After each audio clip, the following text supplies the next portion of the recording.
everyone, welcome at Club Cloud. Welcome at the Cloud Native Engineering Cluster. Today I'm joined by Andrès Koetsier, our Practice Lead Cloud Native Development, and by Mark Boon, Senior Digital Engineer at DSM. Welcome, thanks for joining us. And we will be talking about DSM's Cloud Native journey today. So Mark, can you please elaborate a little bit on why software engineering is so important for DSM and how software engineering was done until recently? Yeah, so DSM is a typical corporate. So we have platforms and typically built on top of enterprise platforms, SAP, middleware with Software AG. As part of a digital transformation program that started in 2017, we introduced capabilities like low-code, API, robotics, but also cloud. And DSM has chosen AWS as the primary cloud provider. And originally it was really started as foundation on running workloads. Yeah? So running robotics platform on, landing zone for Mendix. Also for applications that traditionally were running locally, but then moved to cloud to more benefit from flexibility and scaling and so on. But that also at some point triggered that you get all kinds of corner cases and people start experimenting, right? So experimenting with capabilities like microservices and lambdas, or like having using the native databases that are already available in AWS. Yeah, and that sort of triggered that. DSM is not really an established software engineering culture. We don't have that yet. It's mainly organized per platform. But what we typically see now, because of these capabilities, you get enthusiasm and you get people that can deliver reliable, but really still fast. So we're scaling up on that area. Yeah, I think we also have some successful examples from recently with DSM that we're able to meet those time to market objectives, for example, with the help of Cloud Native. Yeah, absolutely. One example, so other than more smaller cases that are typically local, our Sustel platform that is running AWS Cloud Native. Sustel is a service that DSM offers to farmers and farmer corporations to assess their sustainability footprint and to analyze what measurements and interventions you can do to improve your sustainability on a farm. So whether that's via enzymes or changing to your farm outline. We intentionally built that on top of cloud native principles together with Oblivion. And we chose for that one because we know it was at that point isolated. Yeah? We did not have any integrations to back office systems, so we could operate quite independently in that one. Plus we needed design freedom in UI, and we foresee that this platform will scale out to do much more. For example, if we would integrate farm management systems, or if we would integrate sensors that measure emissions, or if we apply analytics to do intervention proposals. And how did it change the way of working for DSM compared to the traditional? This is an example where we actually see that together with really quite a small team, we did lots of things. So it did not change the momentum as such that lots of teams will now revert to this direction, but it's a really good example where you use cloud native resources with low ops, with small teams, but really to deliver something quite big, and that's still really extendable. And that's sort of the story that goes around internally at DSM, that these things are possible, and plus you benefit actually from letting, in our case, AWS do lots of the ops work. So I see cloud native as a buzzword, right? You hear cloud native everywhere. But what is our definition of cloud native, Andrès? Yeah, so what we try to focus on with cloud native development is really like what Mark already mentioned, let's say the low ops, but yeah, the services that are delivered by AWS, that are managed by AWS, and well, most of them are pay-per-use. So examples are Lambda, DynamoDB, API Gateway, stuff like that. And by using those services, we really, we try to have a higher development pace. We have we don't have to worry about the ops side of things most of the time. Of course, in Lambda you have your packages, etc. You need to keep it up to date, of course, but there's no machines to patch. There's scaling is most of the time automatic. So that's the focus that we have as a team. That doesn't really mean that we cannot use any of the other services. So, for instance, now we're creating some new features for Steyn, which include search, which include dashboarding, and there we have to go to at some point like services like OpenSearch or Redshift might be in there at some point. So, although those services are still managed, they are less of a pay-per-use base. So we try to avoid them, but yeah. It's quite open, so there's just really focus on those cloud native services. Yeah. So if I summarize this, and please correct me if I'm wrong, but if I say that you are using the services provided by AWS, the unique services, to make a difference when it comes to speed and agility, cost, etc., is that the right summary rather than the other definition of cloud native, where people actually are trying to say that it should be cloud agnostic? Yeah. So it's really the services that are provided by the cloud platform. In our case, that's AWS itself. So yeah, definitely. And that's also an intended choice, right? We did make a consideration whether to really go for cloud agnostic or for cloud native, and we chose cloud native. Also because of the maturity that we have ourselves in IT ops. To really run, containers across platforms. We don't have that yet, or at current we don't have that. So then it would make sense to let AWS do the work instead of building such teams ourselves. And what are the most compelling reasons to go for cloud native development? Yeah, because it takes away lots of pains and lots of worries on like Andrès mentioned on patching, but also what at least we notice in the teams that we work, a cloud engineer is not just, they cover already so many resources and assets from AWS at the same go, right? So we can it's like a portfolio of assets that we use when it's needed, and it's not like that we need a different specialism for it, to have a database engineer in it or to have a open search specialist in it and install software. We just use it, right? And we go for it and focus on functionality.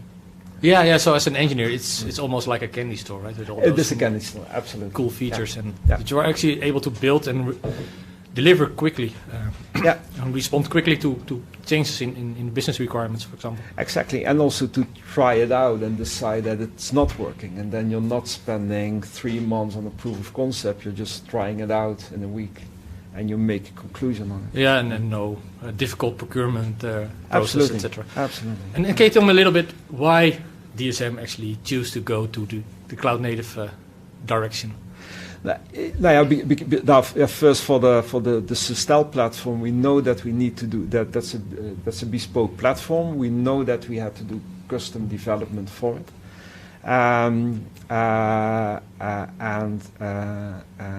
so we needed that design freedom in front end and in custom application logic. But we also do not have the IT foundation footprint in DevOps teams that can develop custom infrastructures that are cloud agnostic. Yeah, and this is not really part of a bigger strategy, I believe. It's more getting results, getting things done. Yeah. So until now, to go for cloud native has not been part of like a architectural design principle as such. Right? It has been more been a part. Let's do things smart and let's use what is it? Two-way door principles, as AWS calls it, right? And this is like two-way door principle. If it didn't work, then we would have known quite fast, and we could have go for an alternative. But it did work out. And Andrès, we are seeing a very beautiful picture on the screen. Yeah. So can you tell me a little bit about the Sustell application? What is it doing, and which AWS components did you choose, and why? Yeah. Yeah, well, so like Mark already explained, Sustell itself is there for farmers and for big integrators to calculate what their impact is on the environment, right? So, and that can be a dairy farmer or chickens, whatever.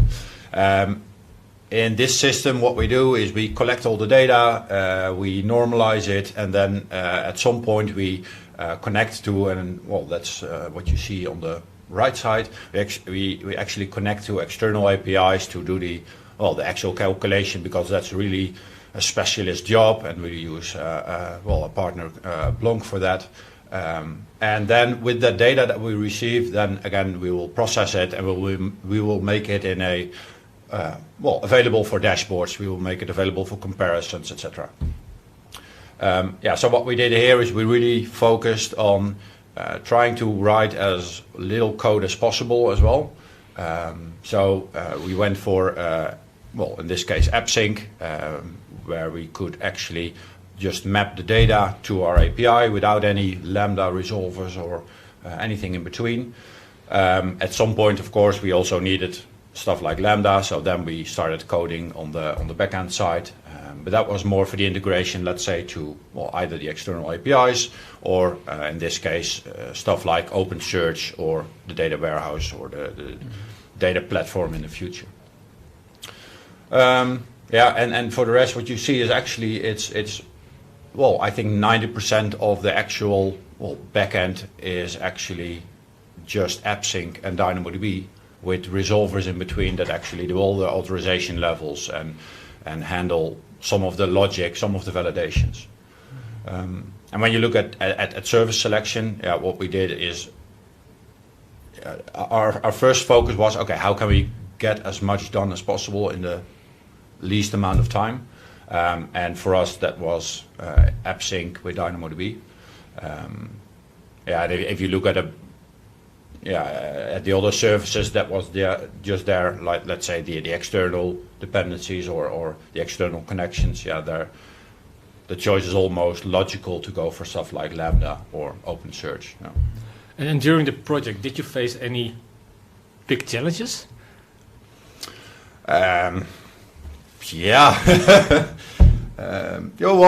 Maybe so at some point. Like we said, we really try to focus on the cloud native stuff, right? So let's say the more classical approach of instance-based services like OpenSearch or Elasticsearch, we try to avoid them.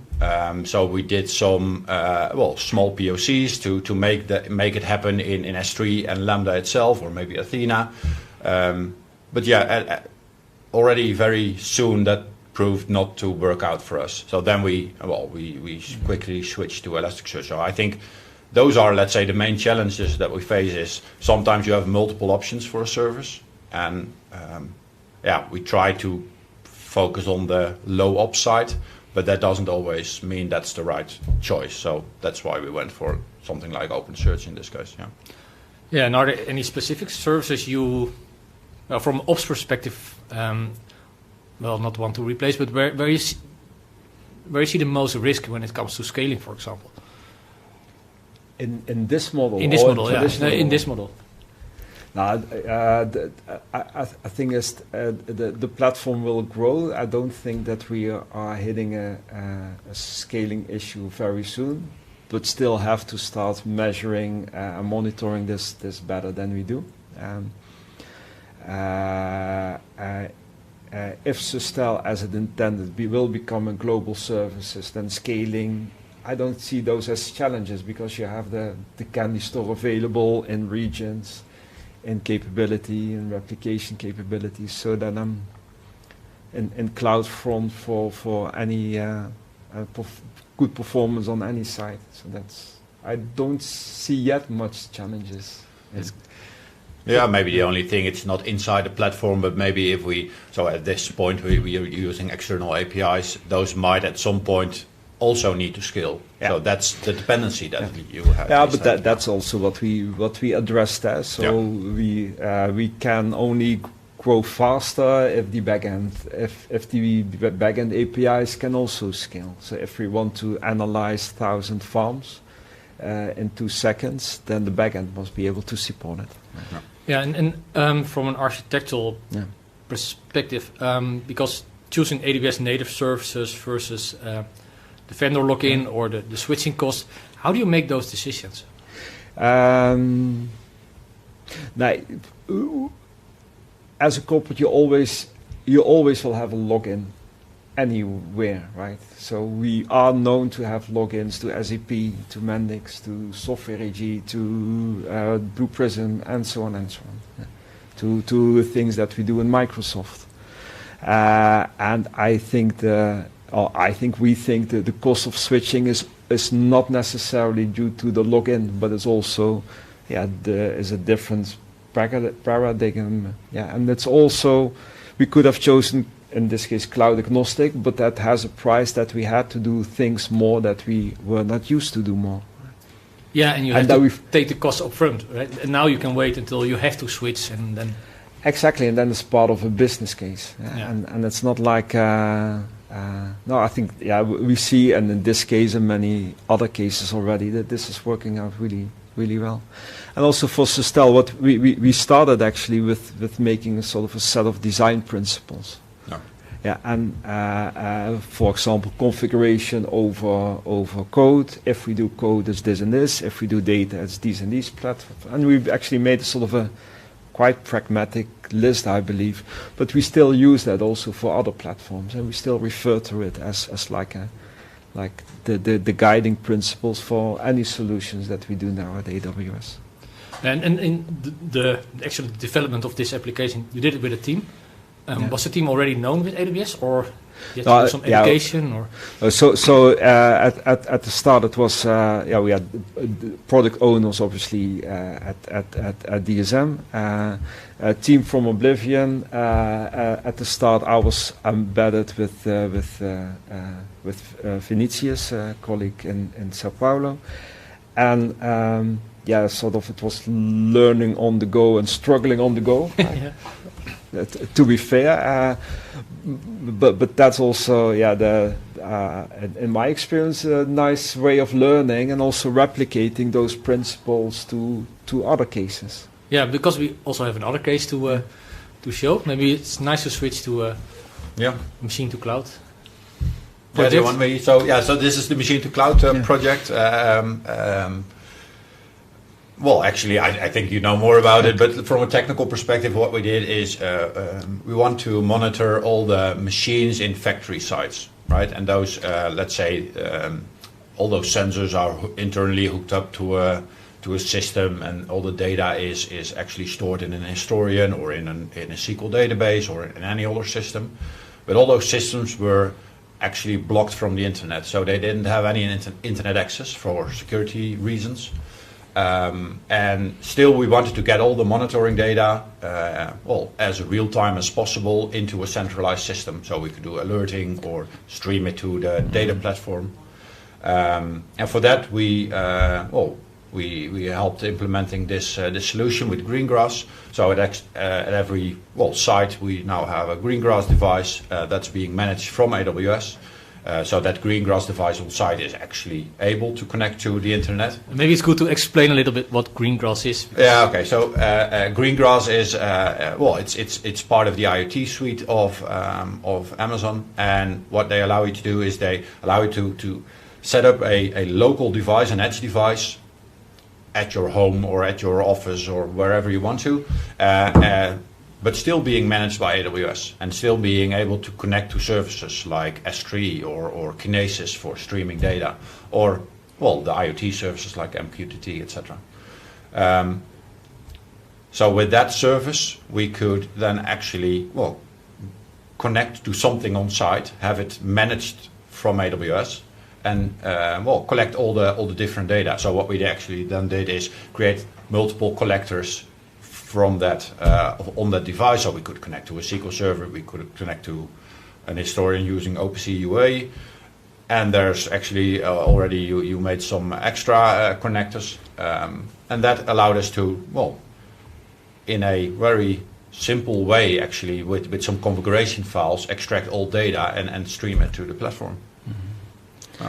And the benefit for us is that it's more framework based. So we use AWS capabilities, and on top of that, more like a configurable framework that we do not have to redevelop if we need to get extra tags from the SCADA system or from the historian.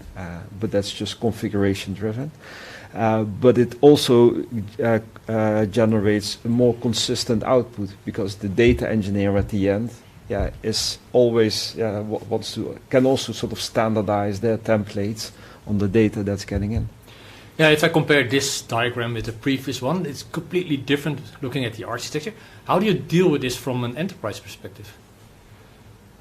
Yeah, these ones are typical solution perspective. So so this was a certain case where we need to move data from left to right. Traditionally, DSM we could have used middleware for it, right?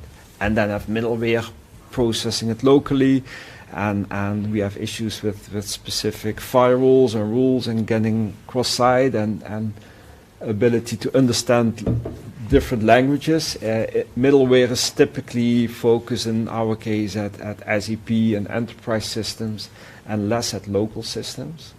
So it was also, this is the case, and what are the alternatives that we have, and what would fit best.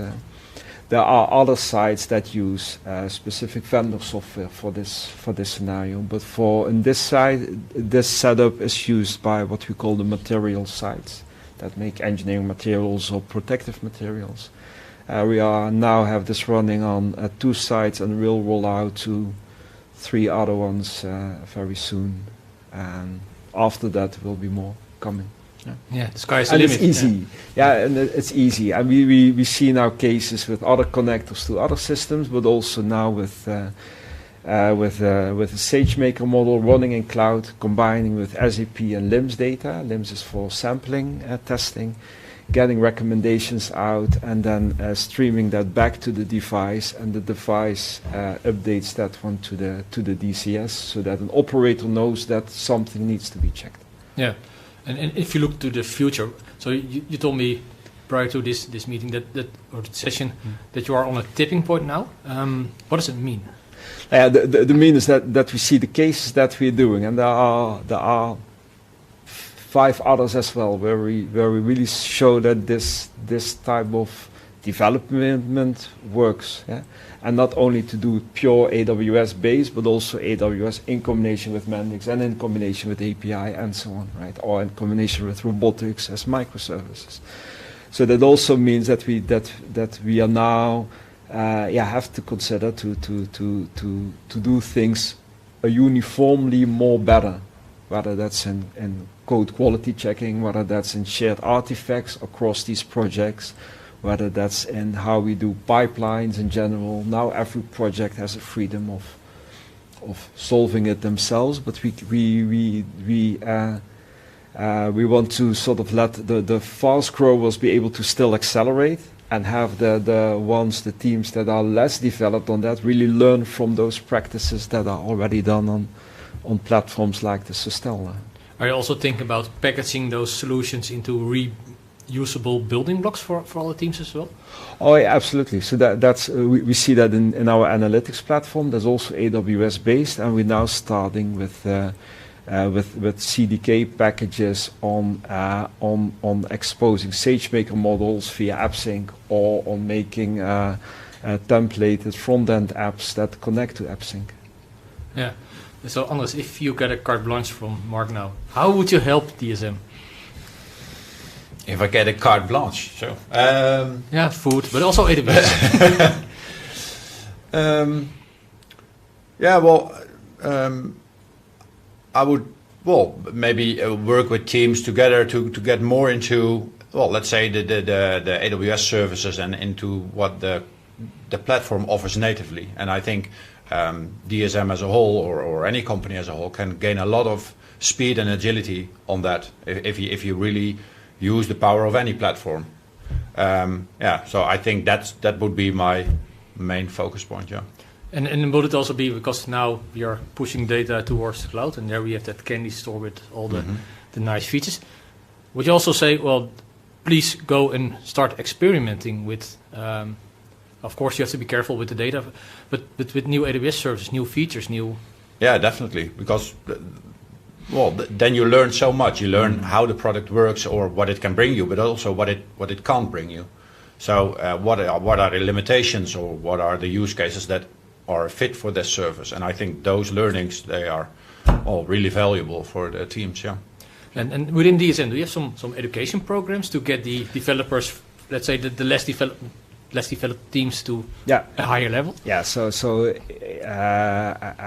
DSM is typical corporate, AWS itself also gives lots of attention and provides trainings and sessions on various topics. So that definitely helps. Also to explore cases where sort of teams would traditionally use some open source and run it on a local server on the EC2, and now use, I don't know, Neptune in one of these cases as a more cloud native alternative for things. Yeah, because sometimes you have to basically feel and see how the AWS things are going, because if you're coming from a more traditional perspective, so it's infrastructure as a service, so that means basically virtual machines. That's completely different than the cloud native stuff. Do you also drive the cultural change within DSM to get more to... Yeah, that's also part of the tipping point, because that we now have the examples that work, and where we not only use AWS services, but we also apply principles like event-driven architectures, that we design things intentionally different to loosely couple components, but still have a forecasting system, use events that are coming in from SageMaker model, and because of these events, we have actually identified that we need to make those more accessible and known to the communities, and the communities are across DSM, especially in data science groups and business groups, and global IT and within DSM, within the outsourcers. Exactly. Yeah. And what are the latest developments on AWS when it comes to cloud native development? I think what you see is more and more services get that pay-per-use approach. So whereas in the beginning you just had a few, I think you see that more and more across the entire service landscape. And also when it comes to integration with the platform, so deploying from a pipeline, if you have your the classical approach like an RDS with MySQL, that would always have there would be a separation there on the security aspect of it. So create a user, create a database, that would be often more difficult. And you see those integrations coming up more and more, I guess. And also they're more and more, I would say, data focused. Stuff like Glue, like the workflows, SageMaker with all the pipelines, etc. You see the focus also going towards that data science part. Yeah. And also the things to make your life easy, like the autopilot feature in SageMaker. Yeah, that's also a nice way. If you want to start learning, that will be a nice start. Yeah. And how do you keep up with your knowledge on this topic? Because there's a lot of information on the internet. Signal-to-noise ratio is quite a difficult one. So what I personally do is just have an RSS feed of all the new releases and new developments, read upon the blogs of AWS. And there you also have to filter a lot, because not everything is does apply to our, well, let's say, focus or our area of development. But that helps me a lot to see, okay, what is being launched and what are the new features that are being launched into the current services. Yeah.